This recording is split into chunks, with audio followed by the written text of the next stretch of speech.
ជំរាបសួរពុកម៉ែបងប្អូនទាំងអស់គ្នាដែលជាអ្នកសិក្សារៀនសូត្រទៅលើកម្មវិធី Microsoft Word Excel និង PowerPoint វីដេអូមុនខ្ញុំបានបង្ហាញបងប្អូនពីការបង្កើតតារាងនៅក្នុងកម្មវិធី Excel ហើយវីដេអូនេះខ្ញុំនឹងបង្ហាញបងប្អូនអំពីការចាក់ពណ៌ទៅលើតារាងនៅក្នុងកម្មវិធី Excel ពេលខ្លះទៅយើងធ្វើតារាងមកយើងចង់ឲ្យវាមានពណ៌ឆើតមើលទៅវាទាក់ទាញអីចឹងណាបាទហើយណាស់ដែរវីដេអូខ្ញុំនឹងធ្វើ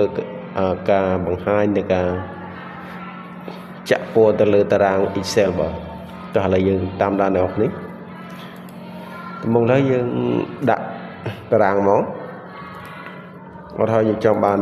តារាងនឹងប្រមាណកាឡាអញ្ចឹងមក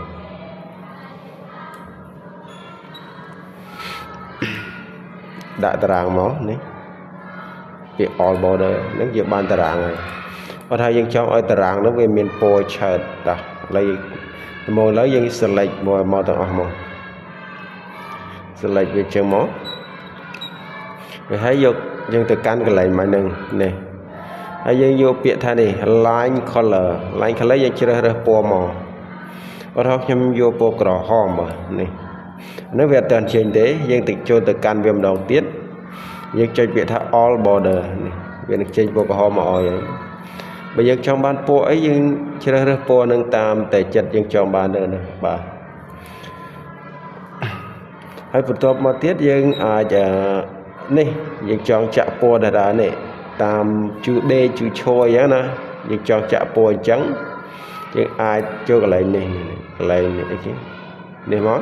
មើលម៉ៅខ្ញុំដាក់ចង់បានពណ៌គេនេះ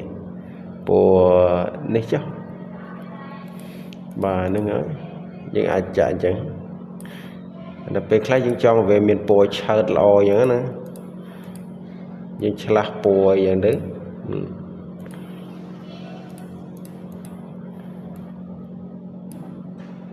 ឆ្លាស់ពណ៌មកហើយជូឈរក៏ដូចគ្នាបើសិនយើងចង់ឲ្យវាមានពណ៌ឆើតដូចគ្នាយើងឆ្លាស់ពណ៌យើងដាក់មកនេះអាចដាក់ពណ៌ផ្សេងអីយ៉ាងទៅនេះយើងចូលពណ៌នោះមកអាចដាក់ថាពណ៌នេះចុះ Q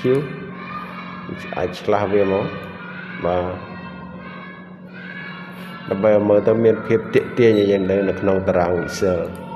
អានេះតាមដែលយើងចង់បានទេបើបងប្អូនចង់ទុកតារាង